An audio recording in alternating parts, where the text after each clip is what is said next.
just honestly haven't even thought about 3 games this week. I mean, it's been an intense start to the conference season, I think, for every team in the league, not including, what we're dealing with. So we really just, to be honest with you, only think about Maryland.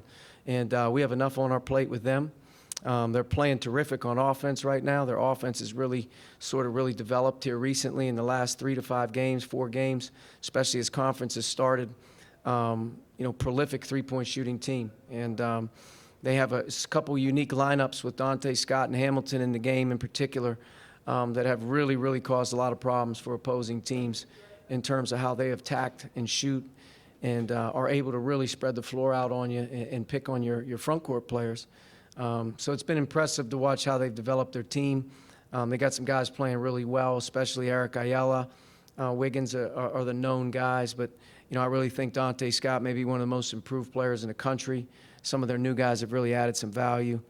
Daryl Morcell is obviously the heart of the soul of their team, and hopefully he's okay and gets back. I'm not sure if he's playing or not, but our attention's been on Maryland. They're very good. And we have a work cut out for us, so that's really what we've been focusing in on. Alex. Archie, I'm sure you haven't been happy overall so far with the defense, but looking at kind of what you guys were able to do early in the season defensively compared to maybe the last 3 games, what are you not doing defensively recently that you need to improve on, and how concerned are you with Maryland's ability to space you guys out in the half court? Well, very concerned about Maryland.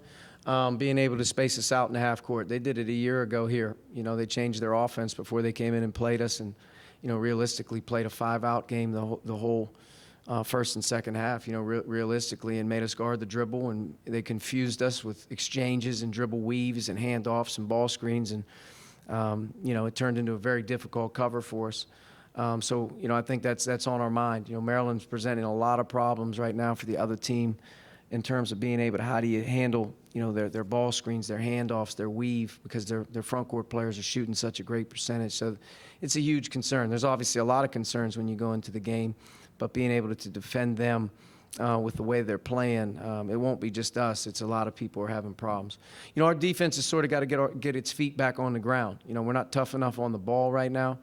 And I think since conference play has started, in particular, fatigue has set in throughout the course of the game. You're playing very good teams, very well-coached teams.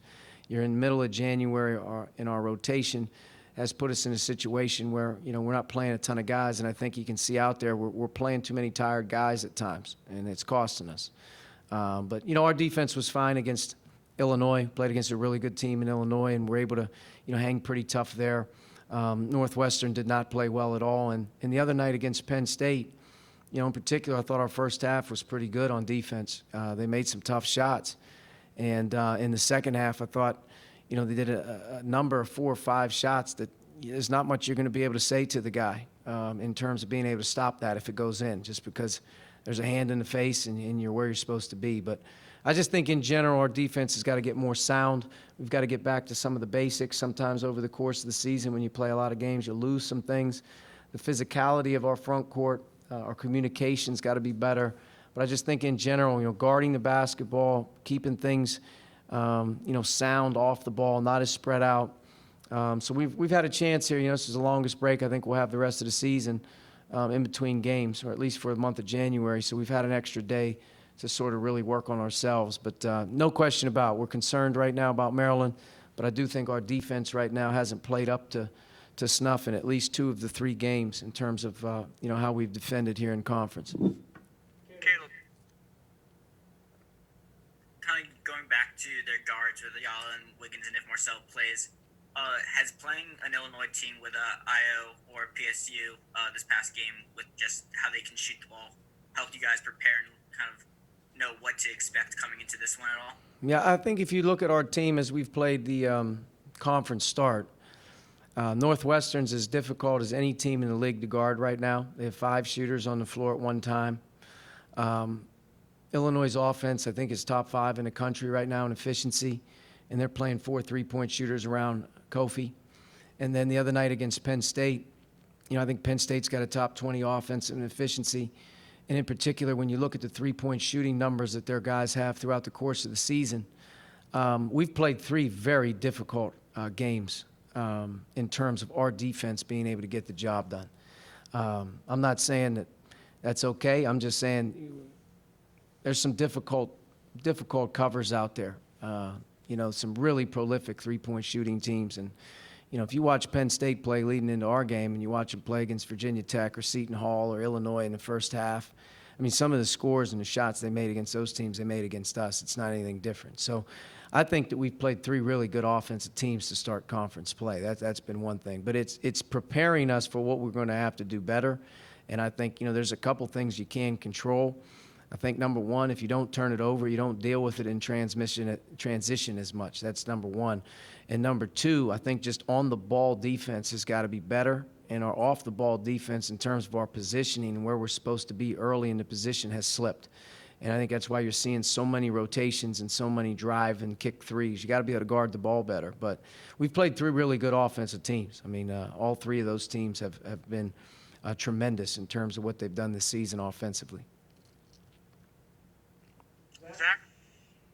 Archie, forgive me, I don't think we've gotten a chance to ask about Joey since obviously his surgery. Just kind of, I know you said that it was something that for a while you were sort of hoping to treat and just sort of see how it reacted. Kind of what got to the point where it required the procedure, and just kind of where does he go from here in terms of timeline and getting and that sort of thing. Yeah, I think, Joe started to deal with his back, realistically, as we get ready to start practice. He had a full fall, a normal fall, and then as we started to approach practice, he started to develop some symptoms of some low back,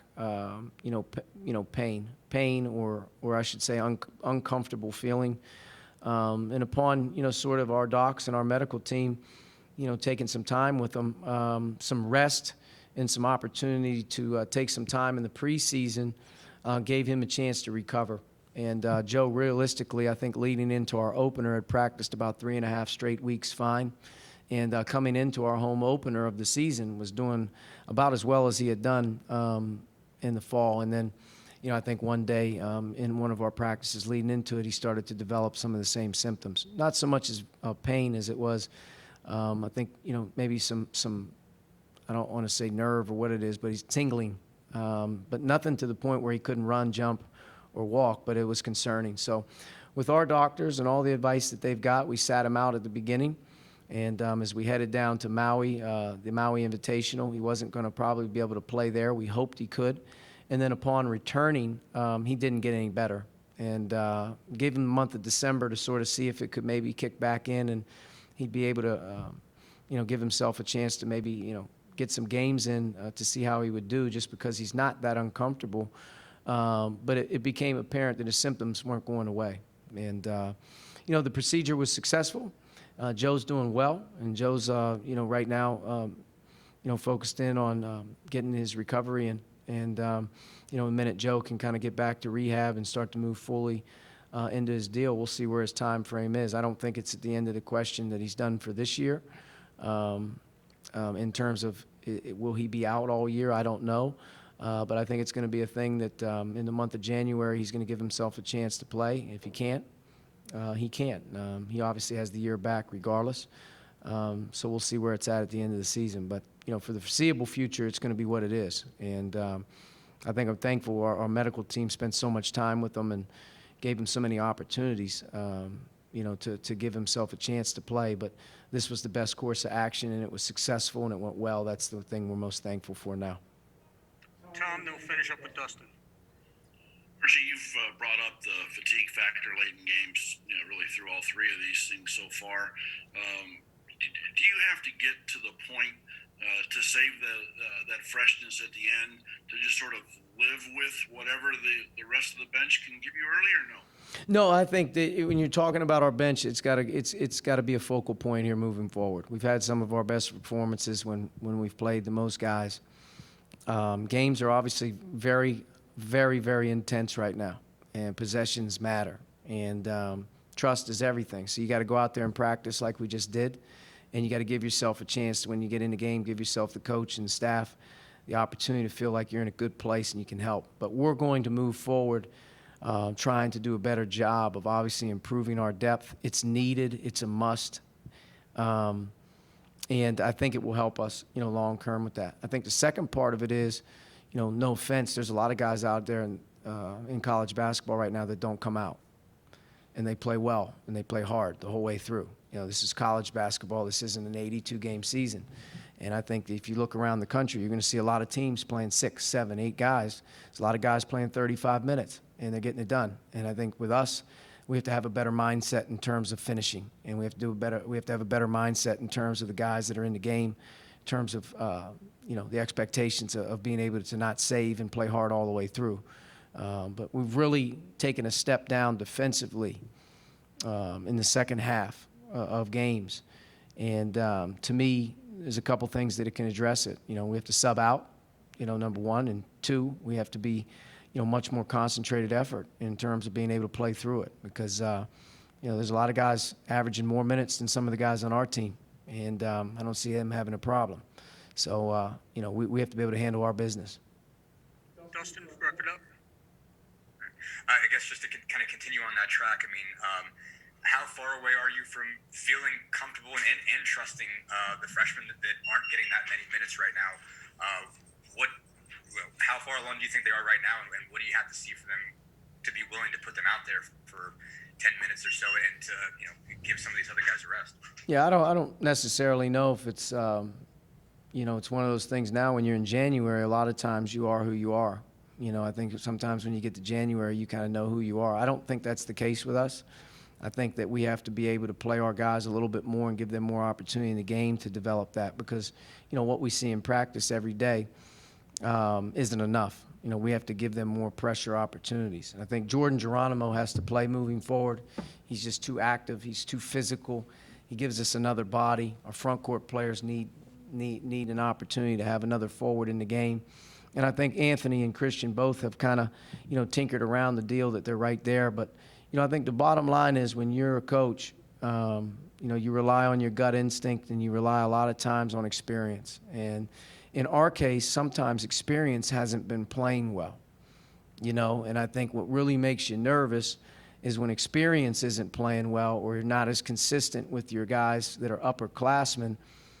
Sometimes throwing, the younger guys into the fire is a good thing, and then sometimes, it can really be counterproductive in terms of getting the guys that you have the most experience with, the oldest guys on your team, trying to get them back in a groove and give them the opportunity to get their confidence back, find a way to fight through it. So there's a delicate balance, when it comes to that. I think the other night was a great example. Al and Rob, probably played two of the better games together combined in the games. A big reason why we had a chance to win the game was those two guys performed.